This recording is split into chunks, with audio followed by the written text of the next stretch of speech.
Can you help me welcome Pastor Mike?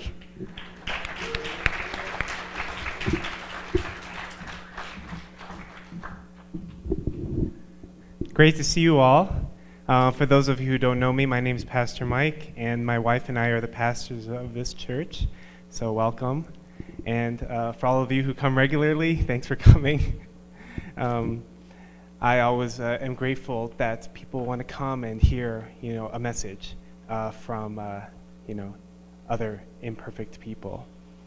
I want to share a little bit. We had a workshop yesterday, a one-day Divine Principle workshop. That's not working. Well, it's working over here. Oh, really? Let me try to reset. Okay. Give us a second.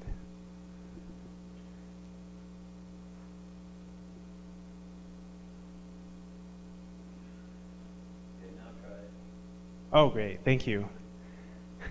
We had about 28 people altogether, I counted, and a nice variety of people, people who are hearing it for the first time, people who've heard it many times, and we had our young people from Generation Peace Academy who were there as well. And it was a really good experience for me. And my dad, he gave the talks. It was really great. And it was really a great experience for me because I've never organized a one-day Divine Principle workshop before. And up until the night before, I was like, yeah, I got the food, and my dad's speaking, and so, I'm ready. And then I realized, I probably should set up some tables, or, clean up the room a little bit, or, where are we going to put the food? And so I started to realize there was all these details that I hadn't really accounted for, and so I started to at the last minute, start putting everything together. And I'm really grateful for Generation Peace Academy participants. They helped out even on very short notice. And anyway, I think it was a big success. In some ways, being the first Divine Principle workshop that I've organized, it was really eye-opening for me. I really was seeing it as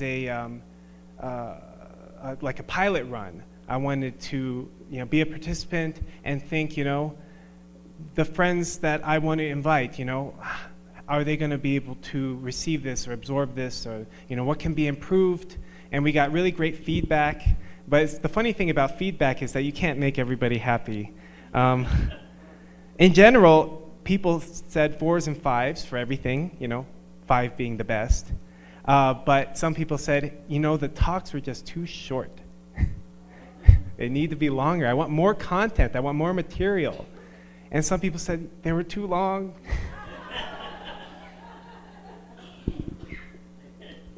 But after you do a bunch of these, you kind of learn to expect that. But anyway, I got some great feedback. So my hope and desire is to really keep improving these, so that people, when they come to learn about the Divine Principle, they'll just be blown away. Not just because of the content, but also because of the presentation. Actually, one thing that was interesting is I made a Facebook event for this workshop, just more out of the reason I wanted to just let people know, people who follow us on our Facebook page. We have a couple hundred people who follow us on our Facebook page. I just wanted to make sure they knew that we were having this event. It might inspire them. But actually, one person said they were coming, and I have no idea who this person is on Facebook. Now, they didn't come, but I thought, who are these people who are seeing this event? One person said they were coming, one person said they were interested, and they were just random people around who live in Denver, but I've never heard of them or met them before. And we didn't have any mutual friends or anything. So I thought, man, once we really get this thing moving and actually start advertising, who knows what could happen. So that's kind of exciting, yeah. I also recognize that I tried to do this kind of as a one-man show, didn't really think it was going to be a lot. And, in some ways, organizing between me and my dad, we organized the talks and things. But I realized, it would have been helpful to have an activity and it would have been helpful to have help with the shopping and things like that. So, our plan is to keep doing these workshops. Next month, or possibly in December, we're going to be going through the second half of the principle. So we're going to be talking about Jesus' life. We're going to be talking about history in the province of restoration, which is my personal favorite part of the principle. And then we're going to start over. And then the next month, we're going to start over from the beginning again. So I want to keep doing these things, but I don't want to kill myself in the process, preferably.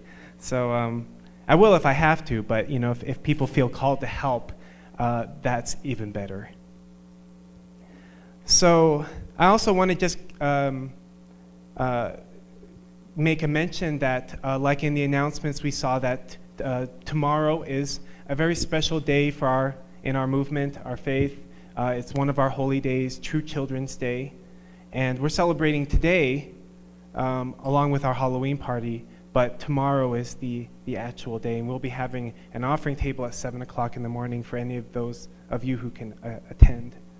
And then also as Dr. Balka mentioned in the video, we are beginning this 100-day period between now and another special day, which is Foundation Day, which we'll talk about more later. But it's kind of a time of preparation and prayer, and trying to become ready to commemorate the day. So the title of the sermon today is The Age-Old Struggle. I felt inspired to talk about this today because, as many of you know, our national church president is coming to visit us next week. And yes, thank you. I feel so fortunate and lucky to be able to receive our national president. And I just thought maybe this is a good time for us to talk about the value of these kinds of people in our lives. And what better way than to look at the old story of Cain and Abel in the Bible. So I know most of you know this story, but I found myself as I was reading the story in the Bible, which is really just a few paragraphs, so many things jumped out at me. And so I just thought, let's read it. Let's read it really quickly. Now Abel kept flocks, and Cain worked the soil. In the course of time, Cain brought some of the fruits of the soil as an offering to the Lord, and Abel also brought an offering, fat portions from some of the firstborn of his flock. The Lord looked with favor on Abel and his offering, but on Cain and his offering he did not look with favor. So Cain was very angry, and his face was downcast. Then the Lord said to Cain, "Why are you angry? Why is your face downcast? If you do what is right, will you not be accepted? But if you do not do what is right, sin is crouching at your door. It desires to have you, but you must rule over it." Now Cain said to his brother Abel, "Let's go out to the field." And while they were in the field, Cain attacked his brother Abel and killed him. Then the Lord said to Cain, "Where is your brother Abel?" "I don't know," he replied. "Am I my brother's keeper?" It's quite the statement there. The Lord said, "What have you done? Listen, your brother's blood cries out to me from the ground. Now you are under a curse and driven from the ground, which opened its mouth to receive your brother's blood from your hand. When you work the ground, it will no longer yield its crops for you. You will be a restless wanderer on the earth." And Cain said to the Lord, "My punishment is more than I can bear. Today you are driving me from the land, and I will be hidden from your presence. I will be a restless wanderer on the earth, and whoever finds me will kill me." But the Lord said to him, "Not so. Anyone who kills Cain will suffer vengeance 7 times over." Then the Lord put a mark on Cain so that no one who found him would kill him. So Cain went out from the Lord's presence and lived in the land of Nod, east of Eden. I've heard this story so many times in my life. But it's interesting, as I grow and live life and have different experiences, this story really takes on different meanings to me. And of course, in our faith, in our teaching, this is such an important story, even though it's only just like a couple paragraphs long in the Bible. In the Divine Principle, it says, there are many instances in human life which correspond to the situation of Cain and Abel. When we look within ourselves, we find that our innermost mind delights in the law of God. It is in the position of Abel, while our body, which serves the law of sin, is in the position of Cain. We can become good only if our body obediently follows our mind, which directs us toward goodness. All too often, however, our body rebels against the mind's directions, repeating by analogy Cain's murder of Abel. This is how evil grows within us. For this reason, the religious way of life requires that we make our bodies submit to the commands of our higher mind, just as Cain should have submitted to Abel and followed him. Now, my dad mentioned a number of times when he was giving his lectures yesterday that,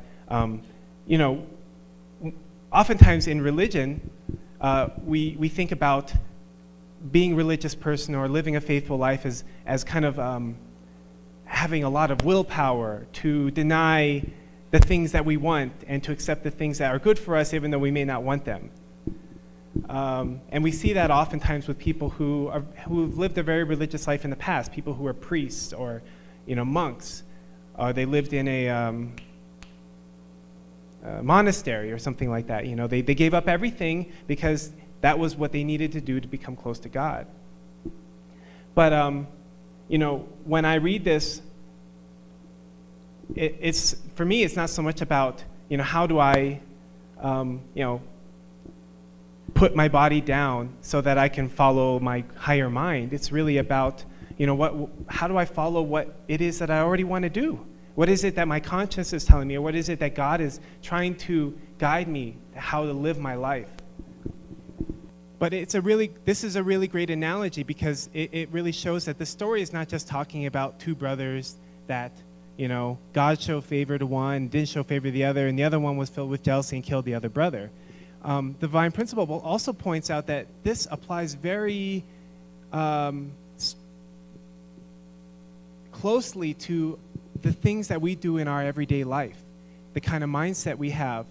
And it's talking here about how our mind, our conscience, our original mind, or whatever you want to call it, tries to help us to live a good life, tries to help us to live the kind of life we want to live, actually. And many times, we don't want to live that way. Dr. Balcom was talking about this the day of fasting, right? Tomorrow, Tuesday, November 1st. And so, right, we've been asked to do this, day of fasting on the first day of the month as a condition for our country. And I was looking on the calendar, and I was like, oh, we're having a guest that night. We're going to have a special dinner. And I was, same thing happened last month. There was something special that day. And, even though in my mind, in my consciousness, my conscience, I want to do the condition. I want to do the fast because I feel like that would be good for me. That would be something that I can do for the nation. Doesn't hurt anybody. I just go without food for a day, and it's not a big deal. But there's also that part of me that just doesn't want to do it. I think all the discomfort, the good food that day. I mean, it's a good thing it's not the day we're going to Golden Corral, but even still, it's uncomfortable. It's something that I don't want to do. But even still, my conscience, my higher self, that part of me from God, says you should do it. And so in a way, I have an opportunity to follow that higher mind, that conscience, that helped me to bridge the gap between myself and God. Or I could figuratively murder Abel, which is my higher mind, and say, you know what, forget it. I don't want to do that. I don't want to listen to you. And the reality is, we do that kind of thing all the time. We're all in the same boat here. I'm talking about myself too. Many times our higher mind, our conscience will try to guide us to have a certain kind of mindset, live for others, forgive others, repent. But then we're like, I don't want to do that. And it's a struggle. It's a struggle that we all go through.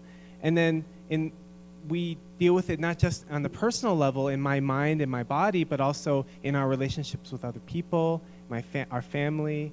I was really grateful for Adonia's message last Sunday. I don't know how many of you heard it, but she talked about get out your toolbox, and she talked about, cleaning and doing laundry and things like that. And I thought, hey, after this sermon, she's probably going to be really excited about doing laundry, which totally didn't happen at all. I was like, there's no change. But the great thing about it was I actually felt more I understood more from her why it was important for her to, I don't like being in a messy house, but I could really get a sense from her of why she wanted to be in a clean environment, why she wanted to be in a clean home. It wasn't just because she liked cleanliness, which is kind of like my thing. I just don't like it to be messy. It doesn't really go any further than that. But for her, it was really about, I want things to be clean so that I can focus on the bigger things, the creativity, what to create something new, instead of just focusing all the time on just maintaining the things that need to be maintained. And that actually really stuck with me. So I got really inspired to do the laundry, which really we needed. Okay.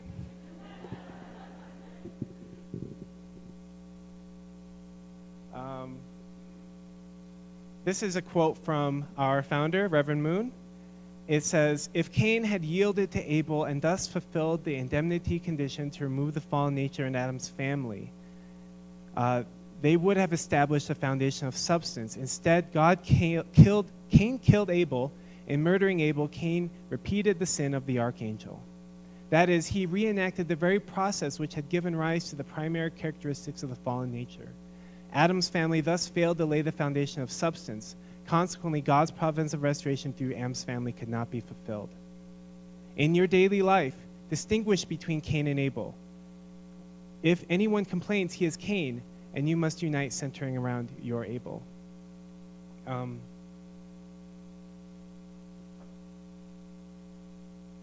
apologize, there's a lot of terminology in here that if you haven't studied the second part of the principle yet, you don't really understand. But if you study that with us, you'll understand, the different topics like foundation of substance, indemnity conditions, and whatnot. I thought this was really, really deep, this short quote, because we all complain sometimes. I found myself complaining a lot yesterday, actually. But I realized I don't like to be around people who complain.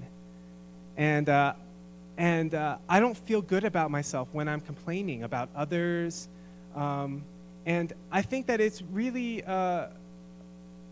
personifies, in a way, the story about Cain and Abel, because Cain represents that part of us that doesn't want to let go. And doesn't want to let go of, why didn't God receive my offering? Why is Abel better? Why was his offering received? It's that part of us that doesn't want to let go of being hurt. That part of us doesn't want to let go of being upset and frustrated and angry at another person or maybe a group of people. It represents that part of us that is in conflict. And many times this comes out in the form of complaining. We complain about our spouse or our children or our husband, our wife, our families, our jobs, our church. Maybe some of you have some complaints about me and Adonia. And we have to recognize that is not the kind of that mindset. Being in that mindset isn't going to help us to become closer to God. And in that, we can remind ourselves the words that God spoke to Cain. Why is your countenance fallen? Why are you upset? Don't you know that if you, what did he say? If you do well, jeez, this is bad. I don't want to misquote here.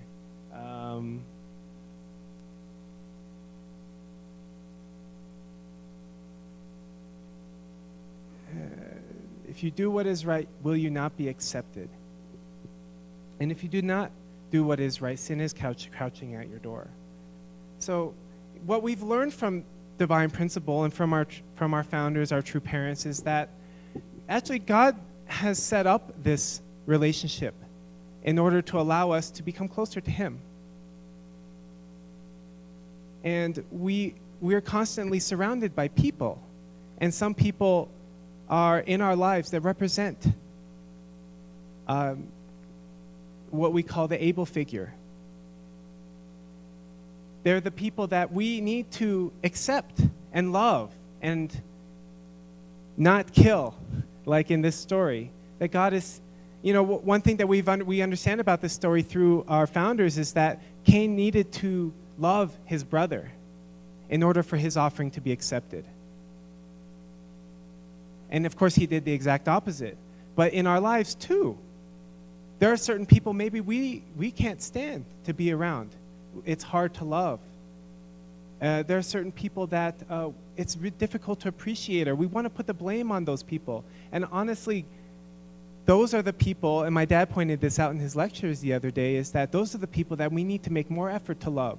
Those are the people that are in our lives that God can work through those people to help us to have a bigger heart, to have more love, and to also ultimately come closer to him. Because God loves everybody. God doesn't just love the people that he wants to love. There was a quote, I don't have it in the presentation, but the quote said that God can't just choose to work with people that he wants to work with. God has to work with people that he has to work with. All right, let's skip forward here.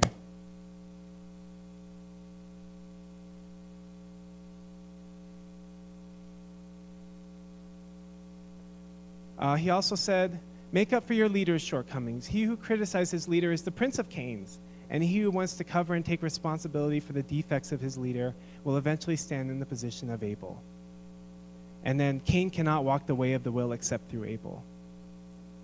So we need one another. We need Cain, we need Abel, we need different kinds of people in our lives.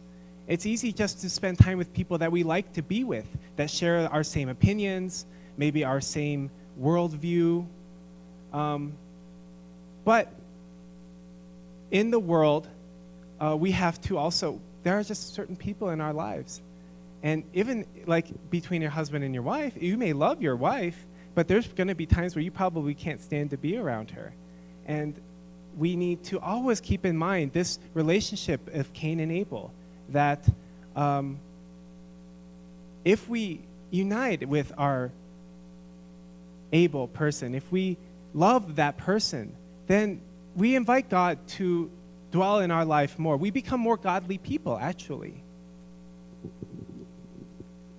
And there have been times where I've struggled with my leaders in the church.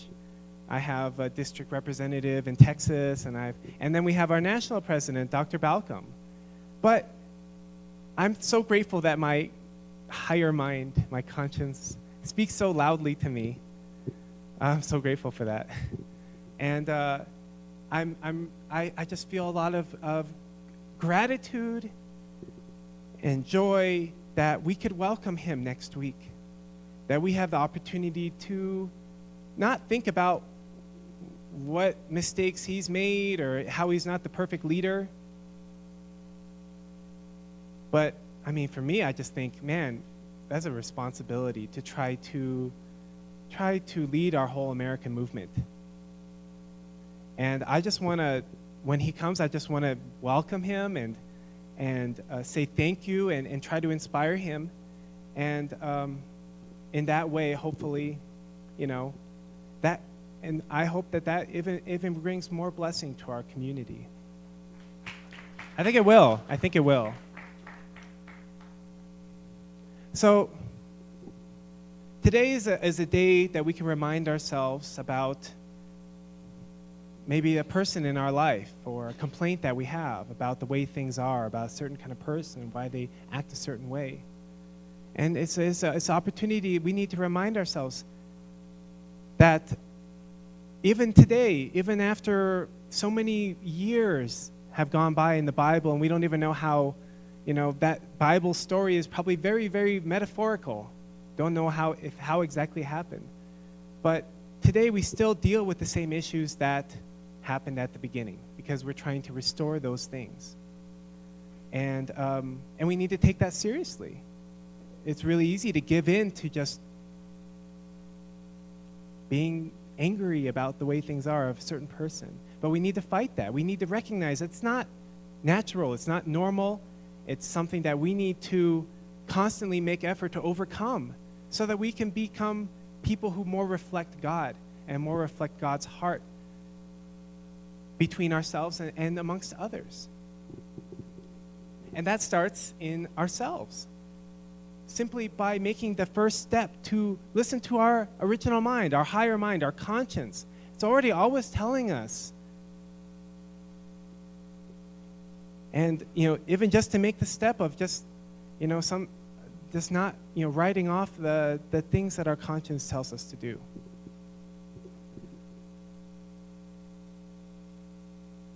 Looks like that's it.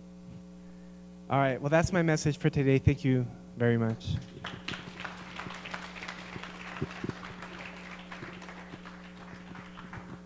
Okay. So we're going to have our announcement. Today, after service, we are celebrating True Children Day and Halloween. So it's going to be right after lunch from 1 o'clock to 3 p.m. And tomorrow there will be an offering table at 1 a.m. So if you can, did I just say that? I'm sorry. At 7 a.m., I'm sorry. So you're all welcome to come.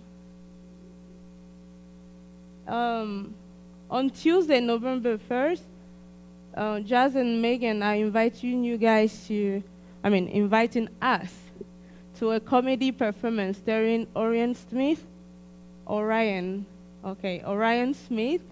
at Denver Waldorf School, and it's on Evans and Penn. So for any information or more information, you can see Jazz and Megan. On Friday, November 4th, the Mahadi family is having a kitchen table talk. It's going to be at their house at 5:30 to 7:30 p.m. So, and they are asking you to bring your favorite quote concerning the blessing or marriage, and also reserve with them. Let them know how many of you are coming, so they know, the amount of snack they can have for everybody. The School of Africa luncheon, is going to be this Saturday, and it's going to be here at the church. It's going to be from 11 a.m. to 1 p.m. Oh, okay. We have more information about it.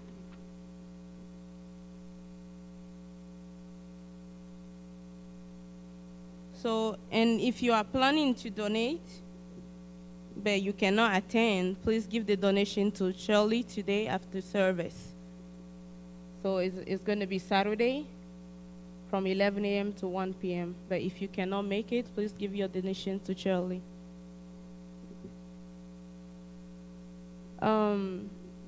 So our national leader, our national church president, and his wife will be visiting our community next weekend. So there will be a community dinner on Saturday evening at Golden Carol, which we hope everyone to attend, as well as the official ribbon cutting ceremony of our new welcome center and cafe. And we will send out the details to the community. If there's more details, still be sent out. Okay. On Sunday, November 13, right after lunch, Dr. Michael Hendrick is going to be holding another kind of divine principle teaching. And the title of it is The Many Dimensions of the Family. So we are all encouraged and invited to be there. And the French service, or French, the French church is going to have a Divine Principle workshop. It's going to be on December 3rd. So everybody is invited to come. There will be translation, so don't worry. It's good. There will be a translation, so all of us should try and make it to be blessed. And we still need help in this area, and Pastor Mike wants to talk. Hi, I just want to say something quickly about this slide. Yeah, of course, we still need help in many different areas. I just want to mention about a PR team. I really have been trying to market or promote the different events that we've been doing by sending articles to the email list and putting photos up on Facebook and recording stuff. And so it's been really great, but it's also taken quite a bit of time out of my regular schedule. And so if there's anybody who has a knack for uploading Facebook photos, or they'd like to help with maybe writing some articles that we can post on our website and send to our national headquarters, that would be really, really helpful. So thank you very much.